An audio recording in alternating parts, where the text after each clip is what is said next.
everyone and welcome back to our YouTube channel Simple Concepts.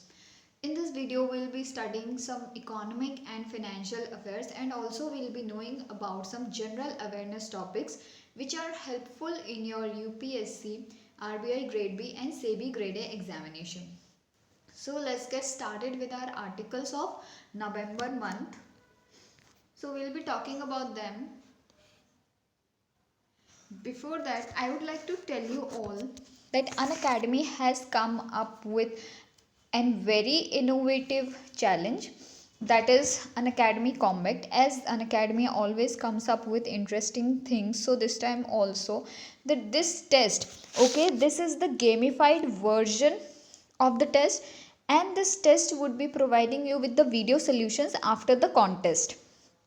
Okay, so the point here is that you have to register for it, and once you register for it there would be the challenge. Okay, based on what course you have chosen. अगर आप bank के लिए तैयारी कर रहे हैं तो bank exams के टाइप के क्वेश्चन ही पूछे जाएंगे, and if you are preparing for UPSC then the questions would be accordingly. Okay, so इसमें आपको रजिस्टर करने के लिए मैं आपको प्रोसेस बता देती हूँ. क्या करना है, सबसे पहले आपको, so the point here is that, हम यहाँ पे भी पॉइंट ढूंढ रहे हैं ना, तो सबसे पहले आपको अनअकैडमी ऐप डाउनलोड करना है. ओके, आपका ऐप डाउनलोड करना है, सबसे पहला पॉइंट यही है. ओके, ऐप डाउनलोड करने के बाद आपका जो गोल है, जैसे कि if you are preparing for UPSC और बैंक एग्जाम्स, ठीक है, so whatever you are preparing for, आप उसको उस ऑप्शन को चूज़ कर लीजिए, आपका गोल चूज़ कर लीजिए. उसके बाद आपका जो टेस्ट सेक्शन होगा, टेस्ट सेक्शन में आपको कॉम्बैट करके एक ऑप्शन दिया जाएगा, you have to click on it. Okay, तो इस तरीके से आप रजिस्ट्रेशन कर सकते हैं. अब जब आपने रजिस्ट्रेशन कर दिया है, now they will ask you for an unlock code. तो अनलॉक कोड के लिए आपको यूज़ करना है सभी को Ruhi 10. Okay, so this is the code that is to be used to unlock this challenge. Okay, so I hope you all will enjoy this challenge, and also this would be very beneficial for all of you. Okay, so this is Ruhi ma'am. She is an educator at an academy, and there she handles all the kinds of SEBI Grade A and RBI Grade B examination courses. Okay, so you have to get the subscription on Unacademy. तो अनअकैडमी पे जब भी आप subscription लेने जा रहे हैं उसके लिए आपको एक कोड यूज़ करना है SC10. तो आपकी जो सब्सक्रिप्शन की प्राइस है that would be reduced by 10%. Okay, अगर आप ये कोड यूज़ करते हैं तो आपको 10% ऑफ दिया जाएगा.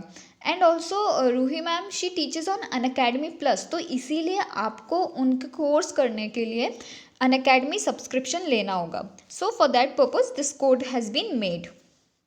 Now these are the courses which are taken by Ruhi ma'am, like the RBI Grade B, SEBI Grade A for paper 2, Banking Financial Economic Awareness, Current Affairs for all bank exams, Insurance Awareness for all insurance exam. So these are some of the courses which are taken by her on Unacademy. Go get the subscription on Unacademy, and do not forget to use the code SC10 for getting a discount of 10%. Okay, now let's move forward. These are some other educators who would be teaching for RBI Grade B preparation. Okay, so the batch course for phase 1 and phase 2. Okay, so reasoning would be taught by Radhe sir, English by Aanchal ma'am, and Quant by Amar sir, general awareness by Sukesh sir. So these are some other teachers who would be teaching you. Okay, so this code is SC10, that would help you to access free content, that is the videos, the PDFs, mock tests, video links, etc. would be unlocked if you use this code SC10. The channel, it is named as Simple Concepts by Ruhi ma'am. You can join this channel for getting the updates on the upcoming examination and courses. Okay, also the study material for your course would be provided on this channel. Okay, so just join this channel and you would be getting a lot of things there. Now we are getting started with our articles. हमारा जो first article है इसमें हम ये देख रहे हैं कि जो गवर्नमेंट ऑफ इंडिया है उसने 14 मोर एरोड्रॉम्स सेटअप कर दिए हैं, ठीक है। तो एरोड्रॉम्स जो हैं वो सी प्लेन बेस, ठीक है, जो आपके सी प्लेन्स होते हैं, जैसा कि आप जानते हैं कि बाकी जो फॉरेन कंट्रीज़ हैं वहाँ पे सी के ऊपर जो ट्रांसपोर्टेशन के लिए प्लेन्स यूज़ किए जाते हैं उनको सी प्लेन बोला जाता है। ओके, तो इंडिया में ऐसी फैसिलिटी अभी तक कहीं नहीं थी, but now India it has been started in Gujarat, ठीक है। तो आपको स्टैचू ऑफ यूनिटी के बारे में पता ही होगा। तो आपका जो स्टैचू ऑफ यूनिटी है, okay, the statue of unity, okay, तो आपका जो स्टैचू ऑफ यूनिटी है वहीं पे ये सर्विस चालू की गई है। Now the point here is that recently government of India announced to set up 14 more aerodromes in the country to develop sea plane tourism. तो देखिए ये जो आपका सी प्लेन टूरिज्म है ये अब पिक्चर में आ चुका है, और ये स्टार्ट कहाँ से हुआ, आपके स्टैचू ऑफ यूनिटी से, ठीक है। Announcement was made during the inauguration ceremony of the seaplane service between statue of unity, मैंने आपको बताया था केवड़िया में, and Sabarmati river front in Ahmedabad, ठीक है। तो आपका केवड़िया और आपका साबरमती रिवर फ्रंट जो कि अहमदाबाद में, उसके बीच में सी प्लेन सर्विस चलाई गई है। Now 14 more aerodromes are to be set up in India under उड़ान स्कीम। उड़ान स्कीम क्या है, सबसे पहले हमें वो सीखना है क्योंकि वो काफ़ी इंपॉर्टेंट टर्म है, एंड अगर आपने वो टर्म पढ़ा है and if I am saying that it is important, that means we will be learning about it, okay. So we will learn about it in a while. The ministry of, अब हम ये देख लेते हैं कि news में क्या है। The ministry of civil aviation and airport authority of India, तो आपकी जो मिनिस्ट्री ऑफ सिविल एविएशन है और AAI है, इन दोनों ने मिलकर इस प्रोजेक्ट को इम्प्लीमेंट किया है। As a start they have requested the inland waterways authority of India to conduct hydrographic survey, okay. तो अब इसके लिए देखिए जो टेक्नोलॉजी यूज़ की गई है उसको सबसे पहले जज किसने किया, जो हमारा हाइड्रोग्राफिक सर्वे का डिपार्टमेंट है उन्होंने जज किया। वो इसलिए जज किया because the survey would allow us to know that whether this inland waterways are if they could be used there or not, okay, if they are feasible or not, like the water for landing purposes and to mark the runway। तो आपके जो airplane जो सी plane है, okay, उनको feasible है या नहीं वो चेक करने के लिए आपका हाइड्रोग्राफिक सर्वे किया जाता है। So that is the point here. The inclusion of sea planes to connect water aerodromes were started under phase 3 of Udan scheme, ठीक है। तो ये उड़ान स्कीम है, तो ये बाकी सारे पॉइंट्स इंपॉर्टेंट नहीं है। हाँ, एक और पॉइंट इंपॉर्टेंट है, वो है स्पाइस जेट। जो आपका स्पाइस जेट है प्राइवेट फर्म है, it has secured 18 sea route under उड़ान स्कीम। तो आपकी उड़ान स्कीम देखिए, मैं शॉर्ट में अभी बता देती हूँ, वैसे इसके बारे में ये रहा, okay. So now let's learn what is Udan scheme. This is important, this is very important, okay. So let's learn about it. So how is this important? So first of all this is the regional connectivity scheme, okay. जो आपकी छोटे छोटे regions हैं, जो remote regions हैं, ठीक है, India के जो रिमोट प्लेसेस हैं जहाँ पे आपके एयरप्लेन्स नहीं पहुँच सकते हैं या फिर ये फैसिलिटी प्रोवाइड नहीं की गई है अभी तक, तो वहाँ पे हम एयरपोर्ट्स को बना रहे हैं so that the areas, those states and the districts, those cities, they could be accessible and connected, ठीक है। उनको कनेक्ट करने के लिए, इंडिया के बाकी पार्ट से कनेक्ट करने के लिए हम वो जो स्कीम है वो चला रहे हैं। तो इसका देखिए अब एयरपोर्ट अथॉरिटी ऑफ इंडिया का रोल आ गया यहाँ पे, और ये मिनिस्ट्री किस मिनिस्ट्री के अंडर काम कर रहा है? Civil aviation ministry, and the launch year was 2017। तो ऑब्जेक्टिव वही है, to make air travel affordable for the general public, ठीक है। तो ये ऐसे एरियाज़ में आपकी पब्लिक जो रहती है जो कि एयर ट्रैवल अफोर्ड नहीं कर सकती है, ओके, एयर ट्रैवल अफोर्ड नहीं कर सकती है, उनको लो चार्जेस पे, आपके लो चार्जेस पे हम एयर ट्रैवल प्रोवाइड करवा रहे हैं under this scheme. So this is the point. Now let's move ahead. Key features of the scheme. The scheme is market driven initiative where airline operators assess demand on routes and bid for it. ठीक है, तो आपका ये tender filling की तरह होता है. ऐसा है कि एक रूट डिसाइड कर लिया गया, ठीक है, एक रूट का अनाउंसमेंट हुआ कि इस रूट पे आपके प्लेन्स चलाने हैं. अब उसके लिए जो डिफरेंट ऑपरेटर्स हैं, ठीक है, इंडिया में जो भी प्लेन सर्विसेज प्रोवाइड करते हैं, एयर ट्रैवल सर्विसेज प्रोवाइड करते हैं, तो they would be bidding for it.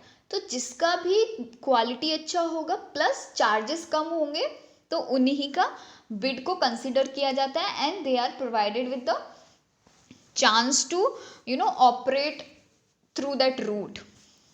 And तो अभी आपने देखा कि केवड़िया में जैसे स्पाइस जेट को मिला, आपका जो प्रोजेक्ट है वो स्पाइस जेट को मिला, तो वो इसीलिए मिला क्योंकि उसने जो बिडिंग करी थी वो उसको जीत गया था. So that is the point here. Under viability gap funding VGF nearly half of the seats in Udan flights are offered at subsidised fares. तो मैंने आपको बताया था कि यही बात होती है कि अफोर्डेबल प्राइसेस जो जनरल पब्लिक अफोर्ड नहीं कर सकती है, इसीलिए हम जो लो रेट्स हैं एयर ट्रैवल के, सब्सिडाइज्ड फेयर्स हैं, उनको यूज़ करते हैं in under the scheme, the Udan scheme, and the participating carriers are provided a certain amount of monetary assistance which is shared between the center and the concerned states. ठीक है, तो अब ऐसा है कि ये उड़ान स्कीम है, तो ऐसा नहीं होगा कि जो भी फिर आपको एयरप्लेन सर्विसेज प्रोवाइड कर रहे हैं, जैसे कि आपके प्राइवेट प्लेयर्स आते हैं इसमें, तो प्राइवेट प्लेयर्स को नुकसान होगा क्योंकि उनको सब्सिडाइज रेट्स पे ले जाना पड़ रहा है. जो एयर ट्रैवल कर रहे हैं लोगों को, उनको वो प्राइस नहीं मिल रहा जो वो actually the cost of the travel is not fulfilled by the people. तो अब वो कौन देगा, उनका जो बीच में पैसा बच रहा है वो कौन देगा, क्योंकि प्राइवेट प्लेयर्स तो नहीं देंगे ना, वो तो अपना नुकसान नहीं कराएंगे. So the point here is that वो मनी आपकी गवर्नमेंट देती है, जो भी प्राइवेट फर्म्स ये फीजिबल कराने में हेल्प करते हैं उड़ान स्कीम के अंडर. ओके, लोगों से वो पैसा नहीं लिया जाता है, इंस्टेड गवर्नमेंट पे करती है, स्टेट गवर्नमेंट और सेंट्रल गवर्नमेंट मिलकर पे करती है.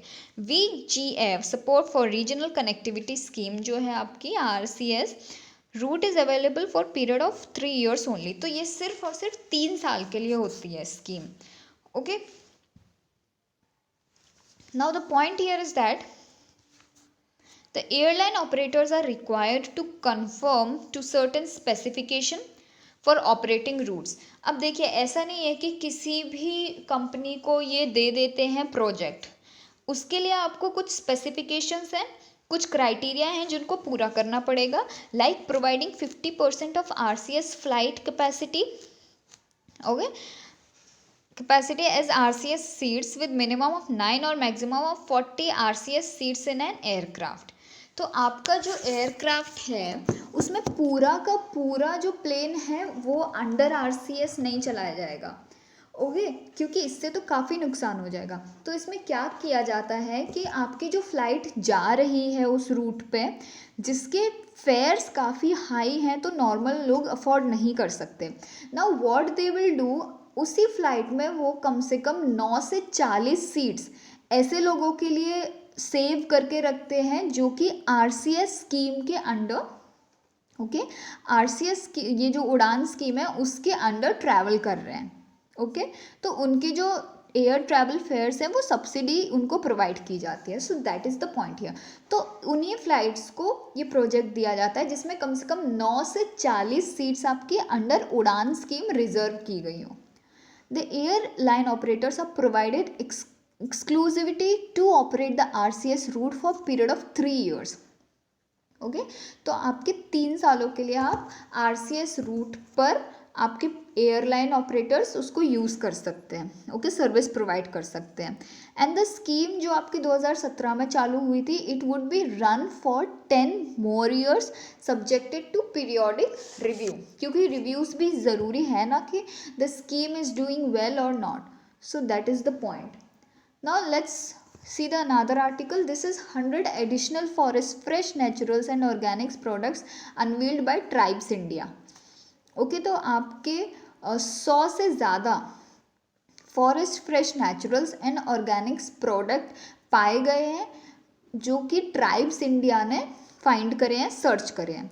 Now recently 100+ additional products in the forest fresh naturals, ये हमने देखा, ये tribes India product range.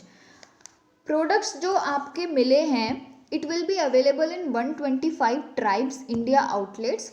Okay, tribes India mobile, जो ये आपकी एक बॉडी है ट्राइब्स इंडिया, उसमें आपके ऐसे ही प्रोडक्ट्स बेचे जाते हैं और ख़रीदे जाते हैं जो कि हमें जो ट्राइबल एरियाज़ है वहाँ से मिलते हैं.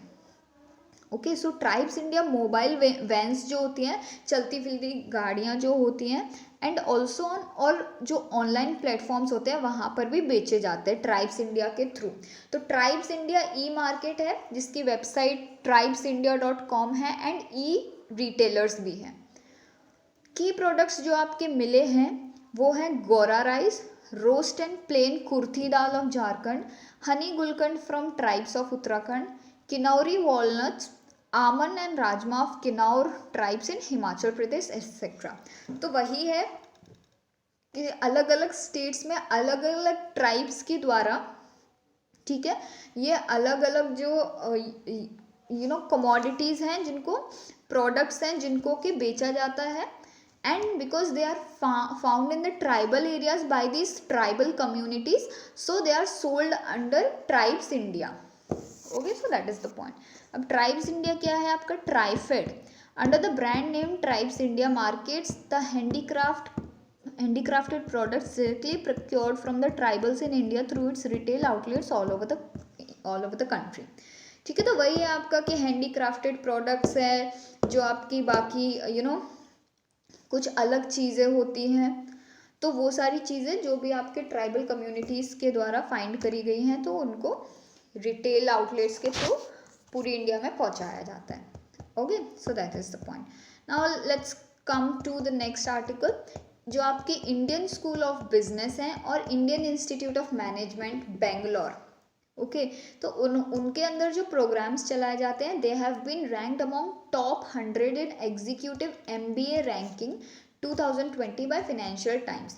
आपका जो रिपोर्ट लाई गई है फाइनेंशियल टाइम्स के द्वारा, उन्होंने बोला है कि आपके MBA रैंकिंग, ठीक है, 2022 के अकॉर्डिंग जो आपका इंडियन स्कूल ऑफ बिजनेस है वो रैंक 53 उसने हासिल किया है. और वहाँ पे जो प्रोग्राम चलाया जाता है, post graduate program in management और सीनियर एग्जीक्यूटिव्स, तो इसी प्रोग्राम की वजह से उसको रैंक 53 मिला है. Okay, it is one of the programs that has been launched by Indian School of Business. Now 95 rank has been acquired by IIM Bangalore, जिसके post graduate program in enterprise management जो program है उसकी वजह से इसको ये rank हासिल हुआ है.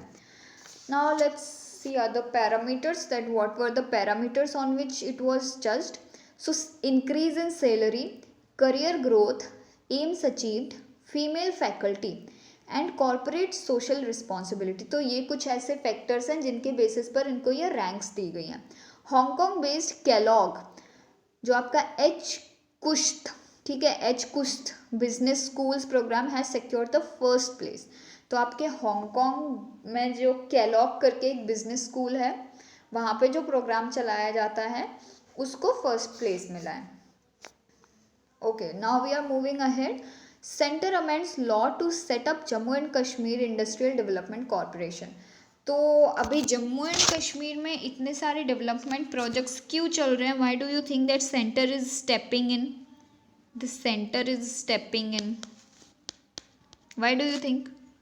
Because of जो आपका आर्टिकल 370 है और 35A, इनको हटा दिया गया, रिमूव कर दिया गया है.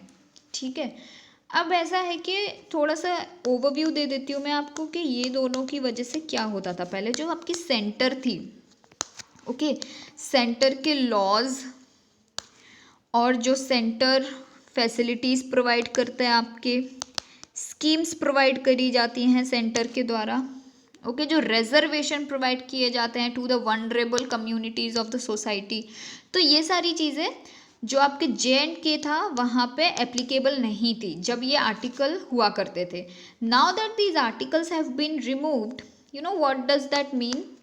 जो आर्टिकल से ये हट गए, तो अब जो सेंटर की स्कीम्स हैं, ठीक है, उनकी स्कीम्स हो गई, जो उनके डेवलपमेंट प्रोग्राम्स हो गए, तो वो सारे प्रोग्राम्स को अब JNK में भी अप्लाई किया जा सकता है। ओके, तो इसकी वजह से JNK में जो डेवलपमेंट प्रोजेक्ट्स हैं वो बढ़ रहे हैं। तो इंडस्ट्रियल डेवलपमेंट कॉरपोरेशन जो है, उसके जो लॉज हैं उनको अमेंड करने की बात कर रहा है हमारा centre. Ministry of home affairs amended and introduced a new chapter in the Jammu and Kashmir development act 1970 to set up industrial development corporation in the union territory. तो आपको पता है कि ये दो आर्टिकल्स को अबॉलिश करने के बाद the state of Jammu and Kashmir has been converted into union territory.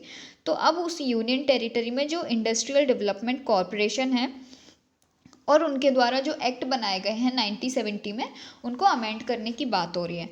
तो एम क्या है इस पूरे इस पूरे प्रोग्राम का? जो मोटिव है वो ये है कि जो इंडस्ट्रियल ग्रोथ है यूनियन टेरिटरी में, उसको बढ़ाया जा सके by establishing industrial areas and industrial estates.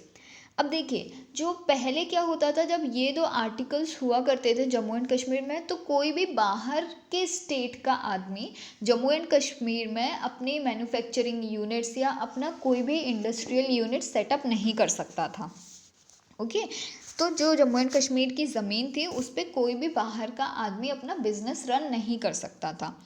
So now these articles have been removed. तो उसकी वजह से अब जो मैन्युफैक्चरिंग यूनिट्स हैं, ठीक है, जो लोगों को स्कोप दिख रहा है कि इस सेक्टर को अगर हम जम्मू एंड कश्मीर में सेटअप करते हैं, then there would be so much of benefit. Okay, benefit आपके एम्प्लॉयमेंट जनरेशन होगा, जो एरिया का इकोनॉमिक सिनेरियो है वो बदलेगा। तो ये पॉइंट्स की वजह से वहाँ पे इंडस्ट्रियल एरियाज़ को बढ़ावा दिया जा रहा है। So based on recent amendment the corporation has, हाँ, तो अब जो अमेंडमेंट हुआ है तो उसके बारे में हम बात करते हैं कि क्या अमेंडमेंट लाया जा रहा है। The corporation has powers to purchase, sale, lease and transfer of both movable and immovable property, establish commercial centres for the purpose of establishing and managing industrial areas and states. तो वही बात हो रही है, मैंने आपको वही बताया कि जो लैंड परचेज है, ठीक है, जो आप कैपिटल खरीदने और बेचने की फ्लेक्सिबिलिटी है उसको बढ़ा दिया गया है। आपकी जो इमूवेबल और मूवेबल ये जो प्रॉपर्टीज़ हैं, इनका ट्रांसफ़र, सेल, लीज, ये सारी जो चीज़ें हैं इसमें भी कुछ छूट दी गई है। So this is going to help in managing the industrial areas and estates. Okay, so that's the point. Now we are studying about stand up Mitra. ठीक है, ये स्टैंड अप मित्र है। Portal records over 9,600 loan sanctions as of September end. तो आपके सितंबर and तक, अब देखिए इसमें इंपॉर्टेंट न्यूज़ यहाँ पे कुछ नहीं है। वो आपसे ये नहीं पूछेंगे कि कितने नंबर ऑफ लोन सैंक्शन किए गए, कौन से सितंबर एंड, ये सब नहीं पूछेंगे। वो पूछ क्या सकते हैं आपका कि ये स्टैंड अप मित्र क्या होता है। ठीक है, स्टैंड अप मित्र आपका क्या होता है, दिस पोर्टल मीन्स व्हाट। सो जो आपका सिडबी है, small industries development bank of India, तो आपका सिडबी है, उसने ये पोर्टल लॉन्च किया है। तो पहला पॉइंट आपका इससे रिलेटेड हो गया सिडबी। ओके, सिडबी ने ये पोर्टल लॉन्च किया है और उसने 96,000 लोन्स को सैंक्शन किया है। अब देखिए, स्टैंड अप मित्र पोर्टल है, it provides support to the potential beneficiaries of stand up India scheme. अब देखिए, स्टैंड अप इंडिया स्कीम क्या है, घुसते जाइए आप टॉपिक में। स्टैंड अप इंडिया स्कीम जो है, मैं आपको जल्दी से बता देती हूँ। It was launch in 2016 by ministry of finance. Aim क्या है इसका, हमें ये देखना है कि स्टैंड अप इंडिया स्कीम जो है वो है किस लिए। देखिए, ये जो एंटरप्रेन्योरशिप्स होती हैं, जो वनरेबल ग्रुप्स होते हैं हमारे सोसाइटी में, जैसे कि वुमेन, जैसे कि SC ST कम्युनिटीज़, ये जो कुछ ऐसी कम्युनिटीज़ हैं, इनको एंटरप्रेन्योरशिप के लिए फंडिंग प्रोवाइड करी जाएगी बाय गवर्नमेंट। तो ₹10 लाख से ₹1 करोड़ तक की आपको लोन्स प्रोवाइड किए जाएंगे under this scheme stand up India. Okay, तो आपको याद रखना है कि स्टैंड अप इंडिया स्कीम क्या है। तो इस स्कीम के लिए ही stand up Mitra portal launch किया गया है, जिसमें कि जो बेनिफिशियरीज हैं स्टैंड अप इंडिया स्कीम के, उनको सपोर्ट प्रोवाइड किया जाएगा। कैसे प्रोवाइड किया जाएगा, पोर्टल है, इसका मतलब ये है कि उनको गाइडेंस प्रोवाइड किया जाएगा, step by step guidance on their business proposals and information on financing और credit guarantee। तो बेसिकली ये स्टैंड अप इंडिया स्कीम में जो बेनिफिशियरीज हैं उनकी हेल्प करने के लिए स्टैंड अप मित्र पोर्टल लाया गया। So what are the other initiatives to promote this scheme? SIDBI जो है आपका national scheduled caste and scheduled tribe hub and Dalit India Chamber of Commerce and Industry have launched Swabhavalambam Sankalp to create awareness about Stand Up India scheme among SC/ST communities। ठीक है, तो आपका एक awareness campaign launch किया गया है, स्वावलंबन संकल्प करके उसका नाम है। तो उसके थ्रू आपके जो SC/ST कम्युनिटीज़ है उनको बताया जाएगा that there is this scheme called by the name of stand up India scheme and you can get loans from rupees 10 lakh up to rupees 1 crore under this scheme। Okay, तो entrepreneurship को support करते हैं ये लोग। Now let's learn, this is very important topic, a financial model for higher education. आपको पता है कि अभी रिसेंटली क्या हुआ है, आपका NEP लाया गया है, NEP 2020 आया है। So what is this? So in this particular article we will be talking about NEP। We will be talking about that how this NEP can be executed, okay, how it can be implemented using a financial model। Okay, so we need to know that how is this implemented। So National Education Policy 2020 that aims to achieve gross enrollment ratio of 50% in higher education by 2035। तो आपका बोला गया है कि आपका जो national education policy है जो रिसेंटली 2020 में आई है, उसमें ये बोला गया है कि हम जो हायर एजुकेशन के लिए जो लोग अप्लाई करते हैं, जो एनरोल करते हैं, हम उसका नंबर 50% करना चाहते हैं by 2035। Okay, so let's learn about it. Now first of all there are some points, there are some facts which I would like to present in front of you। So India's gross enrollment ratio जो है in higher education is 28%। okay, तो जो लोग, see there are 3 stages of education, I hope you all know that। okay, so here are, what are the 3 stages? see 3 stages are आपका primary stage, first one is your primary, second one is your secondary and the third one is your higher education। Okay, तो primary आपका बहुत छोटे तक हो गया, secondary आपका up to 12th हो जाता है एंड उसके बाद जो आता है वो आपका हायर एजुकेशन आ जाता है। ओके, तो अब here the point is that जो आपका हायर एजुकेशन रेशियो है पूरा सेकेंडरी के कंपैरिजन में is only 28%। Okay, so that is not a good point. तो इसी रेशियो को वो 50% बनाने के लिए 2035 तक का टारगेट बनाया गया है। It lags behind the global average of 38%। तो ग्लोबल एवरेज जो है हायर एजुकेशन में एनरोल करने के लिए जो GER है आपका, GER is 38% average and China जो है आपका it has been you know getting this data of GER up to 51%। तो आप देख लीजिए कि इंडिया कितना पीछे है आपका GER में। So 23 Indian institutes of technology will admit as many as 15,000 undergraduates this year, while just one state university in US, Arizona State University, admits 13,500 undergraduates each year। अब देखिए यहाँ पे प्रॉब्लम क्या जनरेट हुई। प्रॉब्लम ये है कि हमारे इंडिया में 23 IITs हैं जो आपके हायर एजुकेशन इंस्टीट्यूशंस में माना जाता है IITs, तो वो 23 हैं। अब वो 23 मिलाकर सिर्फ 15,000 UG स्टूडेंट्स ले रहे हैं, ठीक है। और जो आपका अमेरिका है, यूनाइटेड स्टेट्स में जो एक यूनिवर्सिटी है एरिजोना स्टेट यूनिवर्सिटी, वो अकेले ही 13,500 अंडर ग्रेजुएट्स को एडमिट कर रही है। So here the problem arises. Now financial concerns क्या है रिलेटेड टू हायर एजुकेशन? सबसे पहली चीज़ है हमारे पास इंफ्रास्ट्रक्चर ही नहीं है। हम NEP 2020 लेकर आए हैं, लेकिन उसके लिए हमारे पास प्रॉपर इंफ्रास्ट्रक्चर नहीं है. So to achieve the targets in NEP 2020 calls for the scaling up of existing institutions as well as creation of new premier ones. ठीक है, तो सबसे पहली बात यही है कि जो आपके ऑलरेडी एग्जिस्टिंग इंस्टीट्यूशंस हैं, आपको वहाँ पे इंफ्रास्ट्रक्चर डेवलप करना पड़ेगा, प्लस कुछ नए इंस्टीट्यूशंस को भी बनाना पड़ेगा. So that is the point.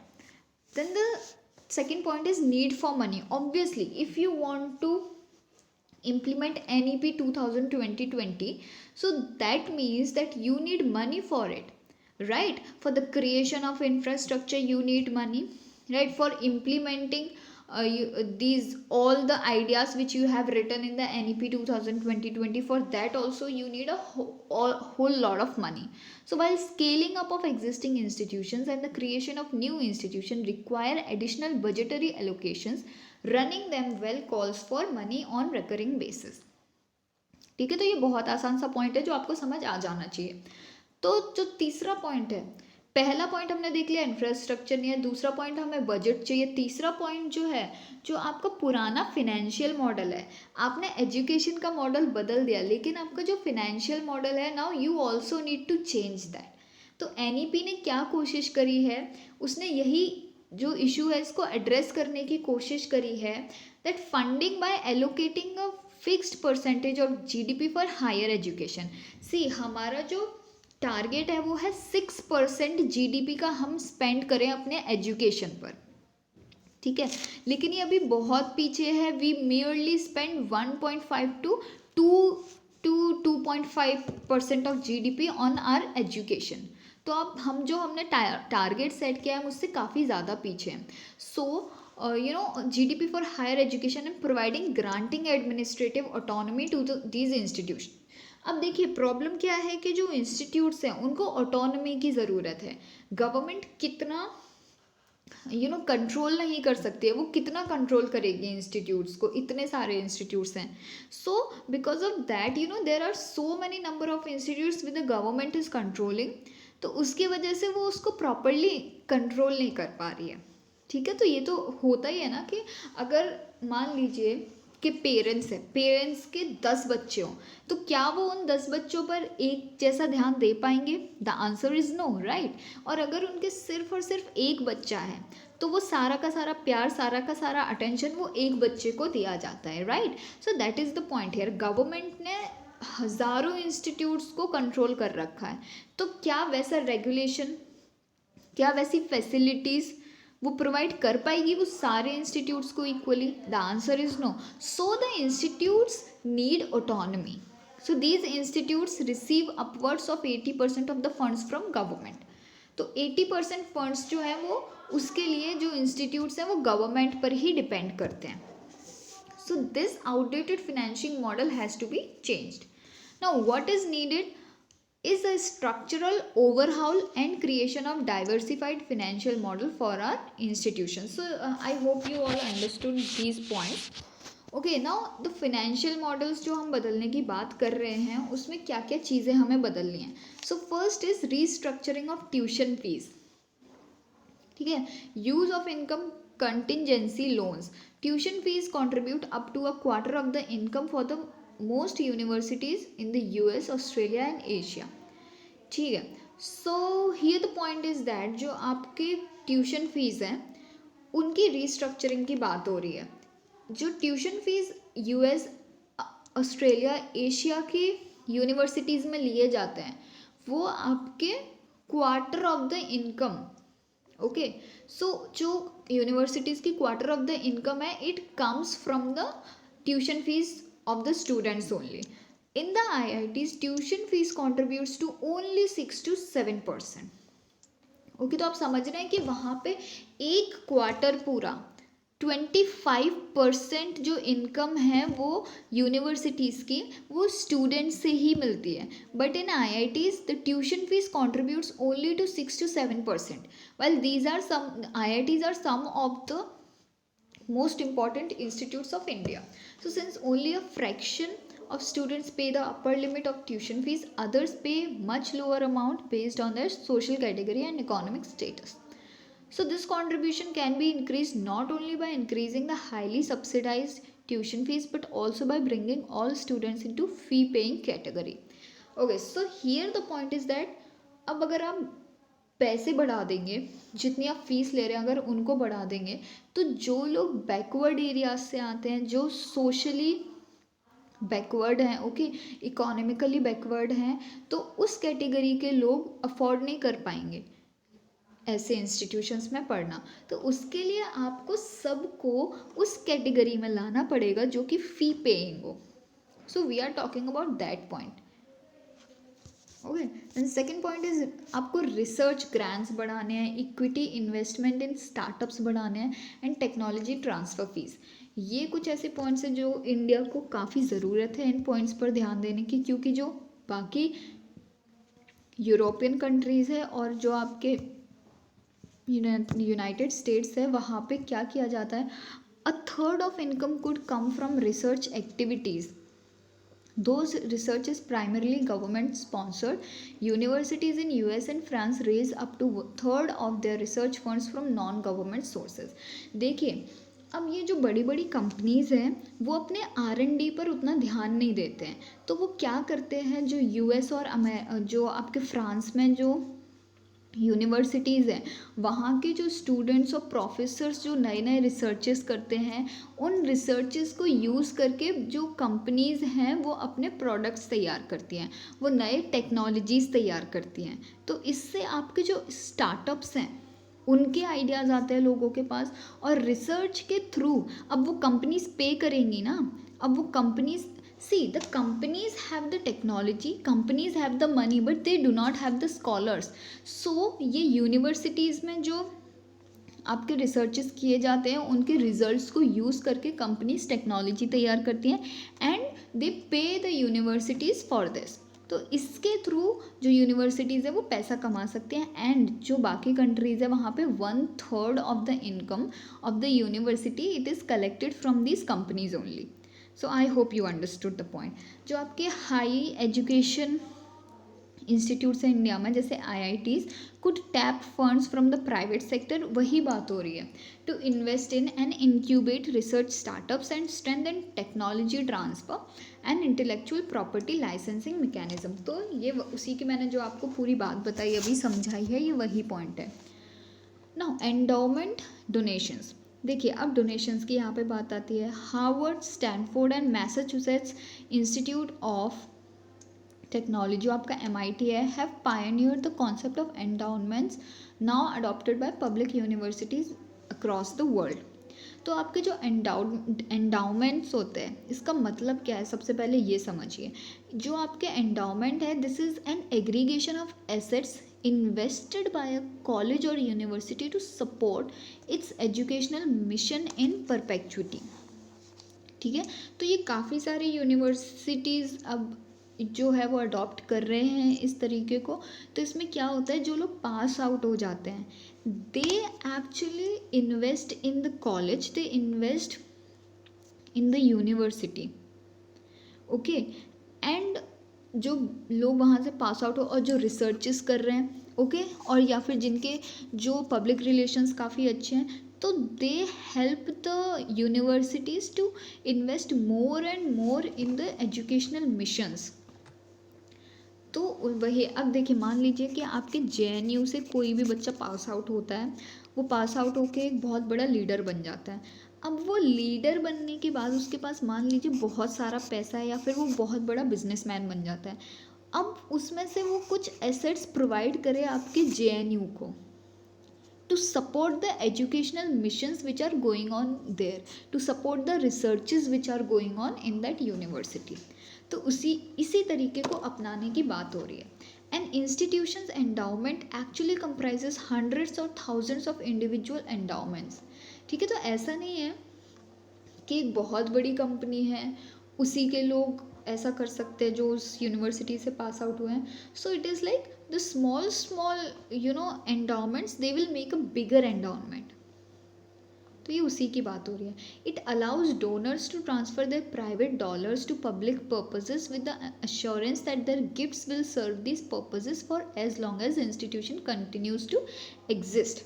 An endowment represents a compact between a donor and an institution. तो वही है कि आप इसके बदले क्या उनको क्या मिलेगा जिन्होंने एंडाउमेंट दिया है यूनिवर्सिटीज़ को, तो उसके बदले उनको नाम मिलता है. ओके, जो आपने देखा होगा कि आप वो हॉलीवुड की कोई भी मूवी देखते हैं तो आपने सुना होगा कि उसमें ऐसा बोला जाता है कि इसके जो पापा हैं, ठीक है, वो कंट्रीब्यूटर हैं, क्योंकि या स्पॉन्सर हैं जो यूनिवर्सिटीज़ के कुछ प्रोग्राम्स होते हैं उनके. तो ये ऐसा ही होता है कि यही स्पॉन्सरशिप की बात हो रही है यहाँ पे. ओके, फंड्स वगैरह प्रोवाइड करते हैं यूनिवर्सिटीज़ को. सो ये जो तरीका है इसको अपनाने की बात कही जा रही है. Now what we are learning is, हाँ, तो कंक्लूजन क्या है, ये सब हमने जो पढ़ लिया इसका कंक्लूजन ये है कि आपको 3 जो सेक्शंस है वहाँ पे काम करने की बहुत ज़रूरत है. पहली चीज़ आपकी ट्यूशन फीस की रिस्ट्रक्चरिंग, दूसरी चीज़ आपको रिसर्च ग्रांट्स को बढ़ावा देने की बहुत ज़्यादा ज़रूरत है, आप उसके थ्रू भी इनकम कलेक्ट कर सकते हैं, and third point is endowment. I hope you all understood that what we have talked about the कि जो NEP सिस्टम है उसको लागू करने के लिए हमें क्या क्या चीज़ें बदलने की ज़रूरत है, एंड आपको ये सारे पॉइंट्स भी समझ आ गए होंगे.